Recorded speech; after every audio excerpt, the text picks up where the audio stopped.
If somebody was going to eventually be your ruin, you wouldn't take an oath by Yahweh not to kill him?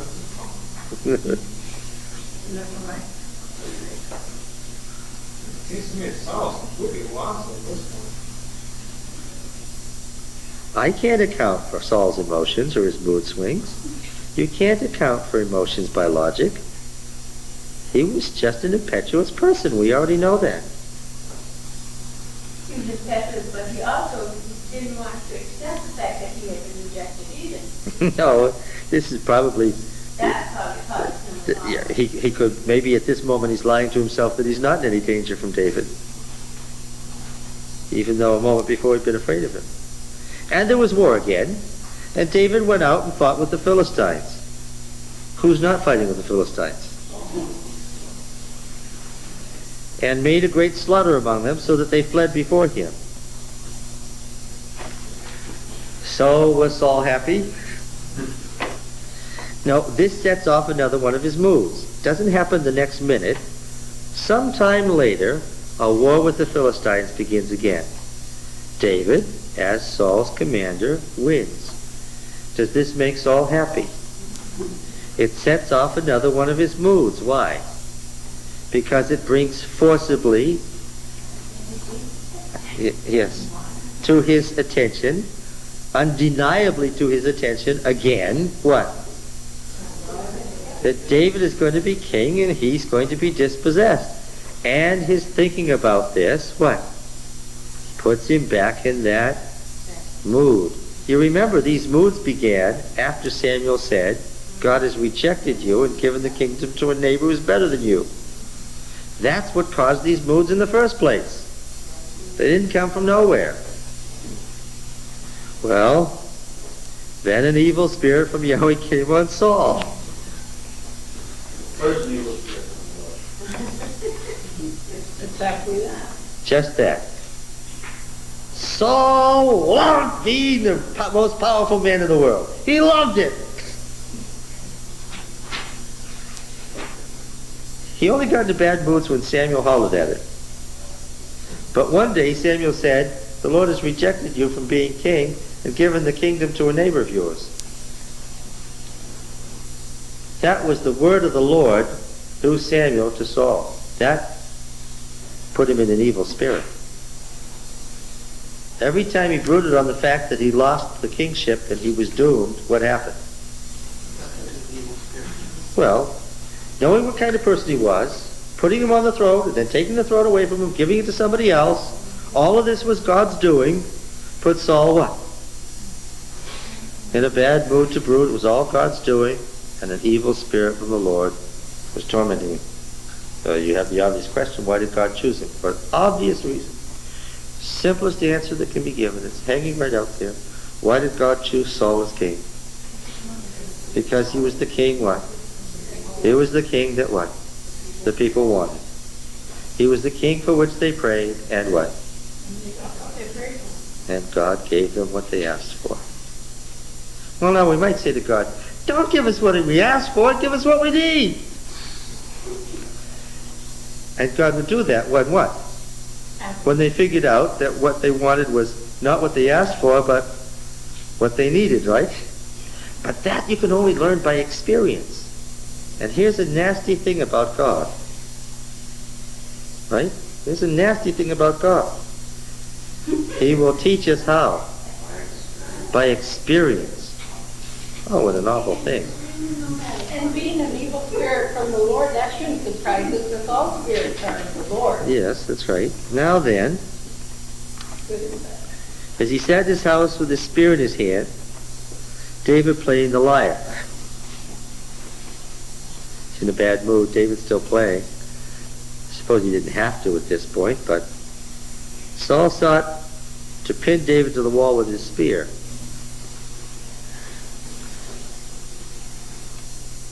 But he eluded Saul so that he struck the spear into the wall, and David broke away and escaped. Well, we already know from what's said above that even if he was the best spearman in the world, what? Somehow his spear wasn't going to make contact with David in the right way. That night Saul sent messengers to David's house to watch him. What's he determined to do now? This has driven him into a real disastrous situation.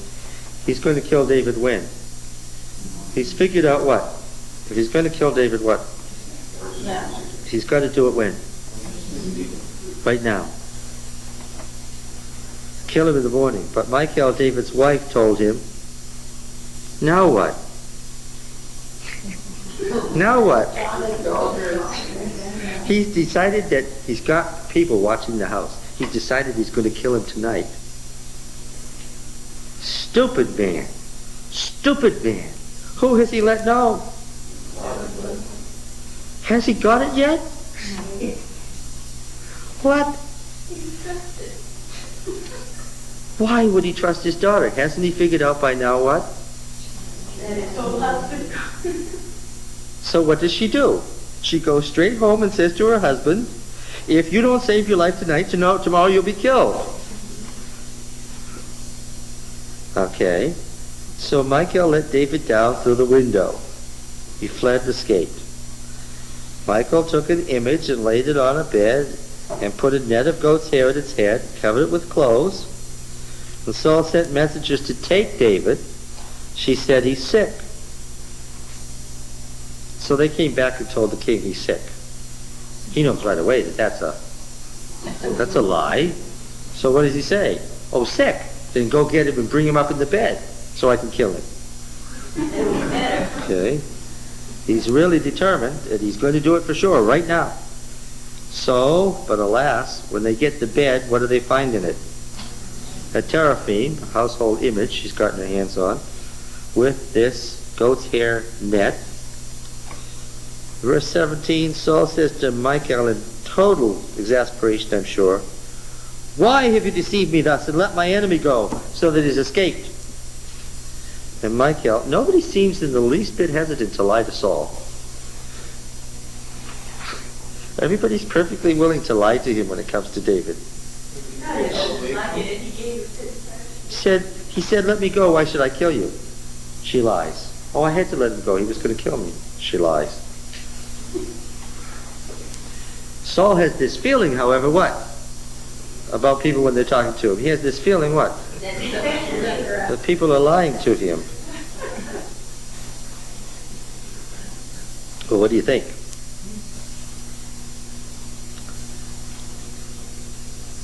The author also saying, it wasn't only David that was forced to do these things, but everybody else got used to bring David to the throne.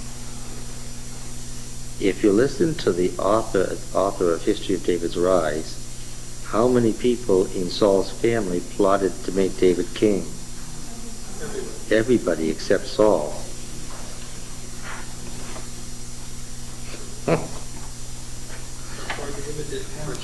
Yeah. Of course, the whole thing is, God planned it. Everybody, no matter what happened, what was going to cooperate to make it happen one way or another. Yeah. Okay. You talk about the next 18 on a little bit. No, I don't want to go to 18 on yet.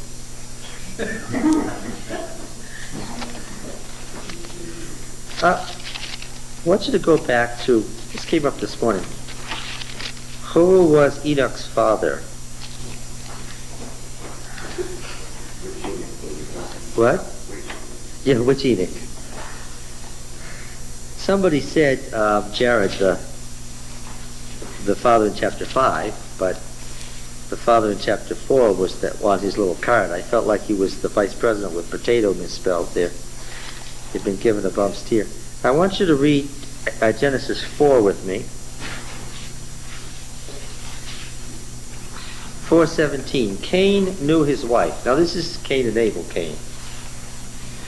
She conceived and bore Enoch, and he built a city and called the name of the city after the name of his son, Enoch, which is probably a mistake. To Enoch was born Irad, and Eridu is the original city of Mesopotamia, according to the Mesopotamian myths. In Genesis, we have the patriarchal religion, the religion of Mesopotamia. So the story is so old that somebody's misunderstood it. To Enoch was born Irad. Irad was the father of Mehujael. Mehujael was the father of Mahushiel. Mahushiel the father of Lamech. Now, you'll notice in the other story that it's Methuselah, and Methuselah is the father of Lamech and father of Noah. These genealogies are made up from the same genealogy, just corrupted. Lamech took 2 wives. The name of one was Ada and the other was Zillah. Ada bore Jabal. He was the father of those who dwell on tents and have cattle. His brother's name was Jubal. Jabal and Jubal, the father of those who play the lyre and pipe, and Jubilee, of course, you immediately see. Zillah bore Tubal Cain, the father of all those who make bronze and iron, Cain being smith, Kenites. And then there is this little ditty. Lamech said to his wives, Ada and Zillah, hear my voice. Wives of Lamech, give ear to my saying. What kind of a couplet? Huh? Parallel. Ada and Zillah is paralleled by wives of Lamech.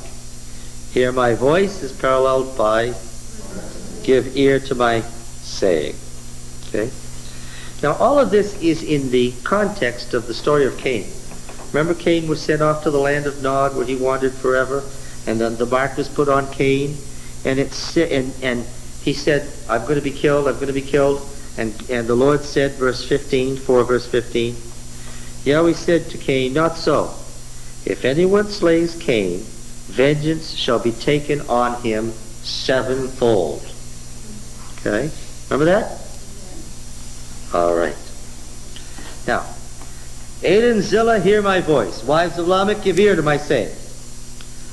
For I have slain a man, Ish, for my wound.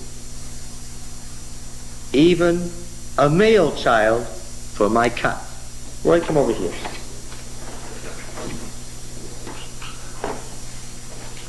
What? Oh, here's the red one. Here's the black one. I'm not supposed to play with these other black, but anyway. What should stand parallel to man in a normal matched pair? This word is Ish. Let's see, that would be Ish, like that in English. This word would be Ish, man. And here we have parallel to it, Yeled, male child. Boy, little boy, male child. Yeled, the verb means to bear, so Yeled.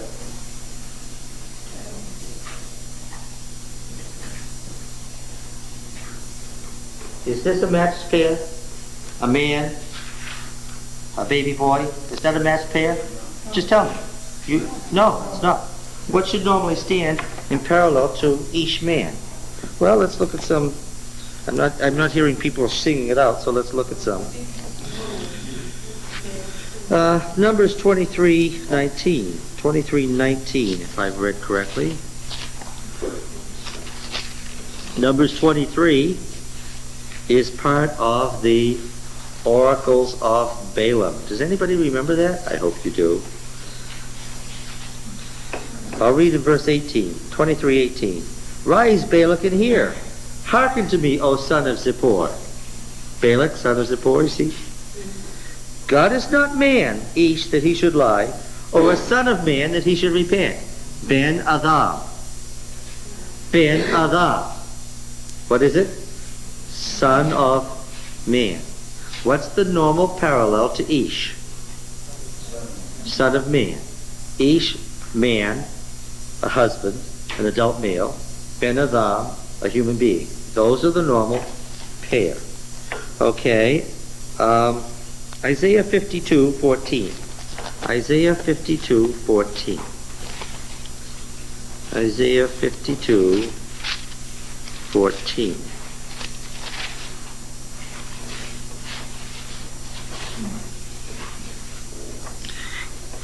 As many as were astonished at him, we read this in church this morning, his appearance was so marred from a man's appearance, his form so beyond the sons of men.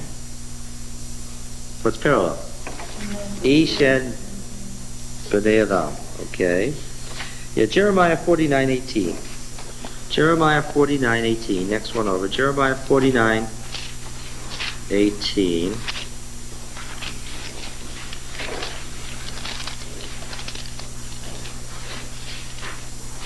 As when Sodom and Gomorrah and their neighbors' cities were overthrown, says Yahweh, no man he shall dwell there, no son of man shall sojourn in her. Verse 33 of the same chapter. Hazor shall become a haunt of jackals and everlasting waste. No man each shall dwell there, no son of man sojourn in her. Okay? What am I telling you by pointing this out? What's the normal parallel? Man and son of man. And on and on and on and on. I could quote you probably 100 more places where each man is paralleled by Ben Adam, human being, son of a humankind. Okay? So much so. When I tell you that there's just tons of parallels, and in the Ugaritic texts, where Ish and Ben Adam are the normal parallels, what would this phrase, Ish and Yeleth, do to a reader? To somebody who was an experienced Hebrew reader, what would they hear when they heard this? Would it call attention to itself? Oh, dramatically and right away. Lamech doesn't say he, in parallel, has killed a man, but a what? A boy. A boy warrior. Could there be such a thing as a boy warrior? Could there be such a thing as a boy warrior? Well, I can count on Ed and Pete to say the wrong thing. Could there be such a thing as a boy warrior? Come on now, Ed.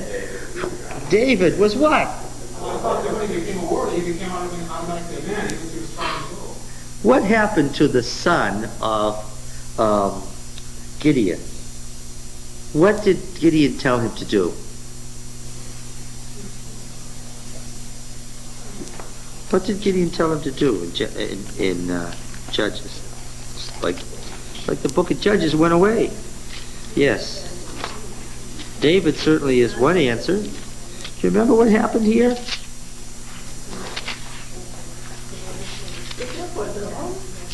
Where is that about Gideon? Jerubbaal. Where is that all told? Oh, you mean a good. Oh, you mean a good moment. Judges 8, verse 18. Then he said to Zebah and Zalmunna, the 2 kings, remember, of the Midianites, where are the men whom you slew at Tabor? They answered, as you are, so were they, every one of them, the resemblance of the sons of a king. And he said, they were my brothers, the sons of my mother. As Yahweh lives, if you had saved them alive, I would not slay you. And he said to Jether, his firstborn, rise and slay them. But the boy did not draw his sword, for he was afraid, because he was still a child.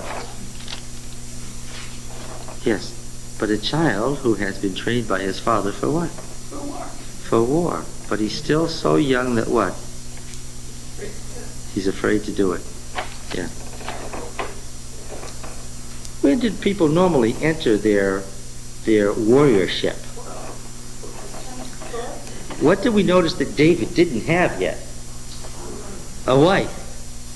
And what are you supposed to do when you get to maturity? Yeah. Yeah. There's an uneven war going on here between Lamech, who is a mighty warrior, and what? And this boy who tries to make war and succeeds in cutting him. And so what does he do? He kills him. And he kills him and he what? He kills this boy, and then what? And then what? He brags about it. And then he says in the next line, I have slain a man for my wound, even a male child for my cut. If Cain is avenged 7-fold, truly Lamech 77-fold. Now once again, if you know anything about matched pairs, lights should go, bongs, clangs, bells, flashes on and off. Pete, what's the problem? What is the problem? State it explicitly. What should we see? What? Well, what should we see?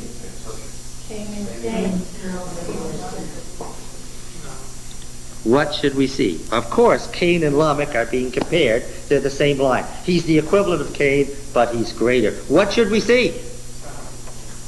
70-fold. What did I say several times in this class was parallel to X? X? No, I didn't. X what? Plus 1. Amos chapter 1. Amos chapter 1.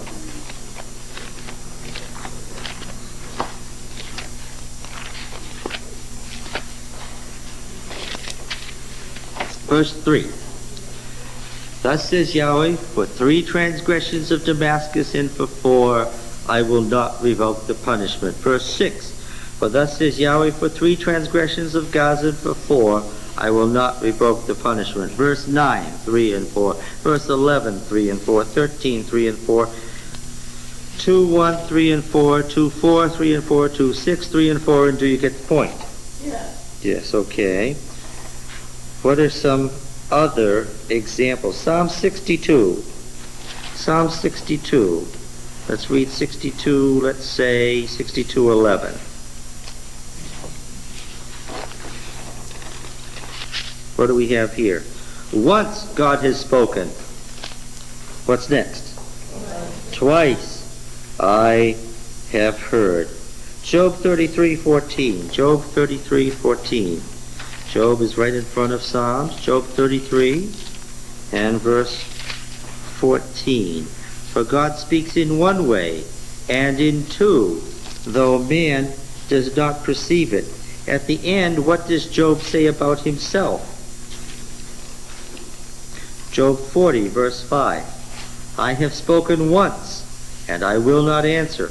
Twice, but I will proceed no further. Okay, and a host of other examples. How about Proverbs 30? I like these in Proverbs 30. Just on the other side of Psalms is Proverbs.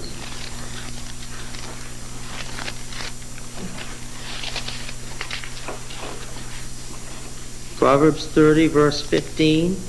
The leech has 2 daughters. Give, give, they cry. 3 things are never satisfied. 4 never say enough. Verse 18. 3 things are too wonderful for me. 4 I do not understand. Verse 21. Under 3 things the earth trembles. Under 4 it cannot bear up. 29. 3 things are stately in their tread. 4 are stately in their stride. And so forth. Micah 5:5. Micah again. I like Micah. I can't wait till we get to Micah.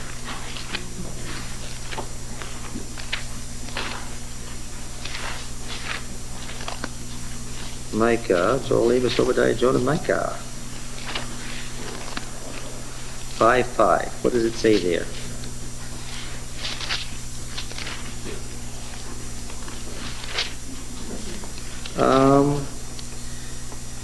And this shall be peace when the Assyrian comes into our land and treads upon our soil. We shall raise against him 7 shepherds and 8 princes of men. How are shepherds parallel to princes? Shepherds are frequently, kings are frequently pictured as the shepherds of their country. 7 and 8. Oh, look at verse 7. The remnant of Jacob shall be in the midst of many peoples, like dew from Yahweh, like showers upon the rain, which tarry not for men, nor wait for the sons of men, Nashim and Benaiah, yes, and so forth, ad infinitum. I'm going to ask you again, Pete. What should we see in verse 24? It should be. Well, let Pete do it. Let Sharon, let Pete do it. What should we read in verse 24? Genesis 4:24.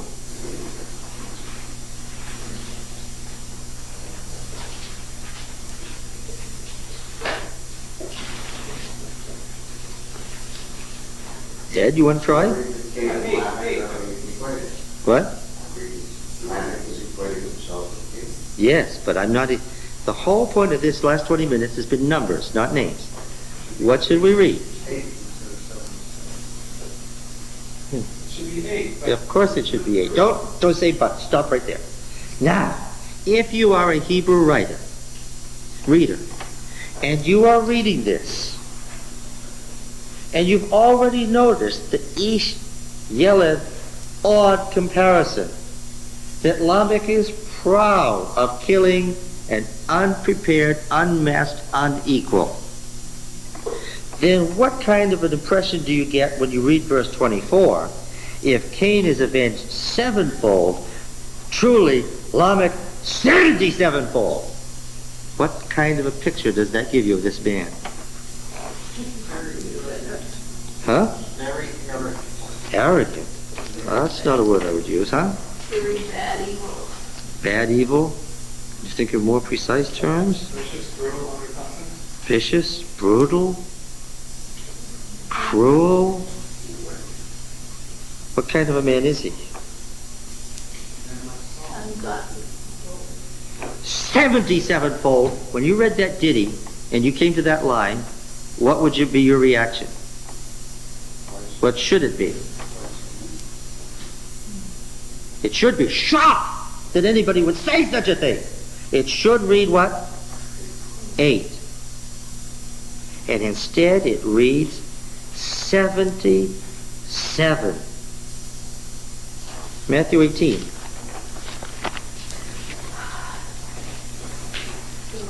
How many were in church this morning?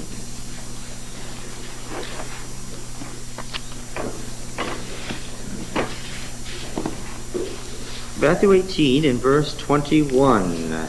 Anybody in church this morning? Then Peter came up to him and said to him, Lord, how often shall my brother sin against me and I forgive him? This passage we've just been reading was a famous passage. It may not have been famous to you, but it was famous in the Old Testament. It was much discussed because it was so unusual, and they understood it, and they wouldn't have said Cain and Lamech. They would have said 77? This was much discussed by the rabbis, Pete. Now, as many as 7 times? Jesus said to him, I do not say to you 7 times, but 77 times.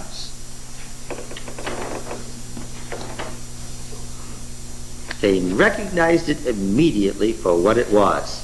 What? A midrash. Yes. An interpretation of what?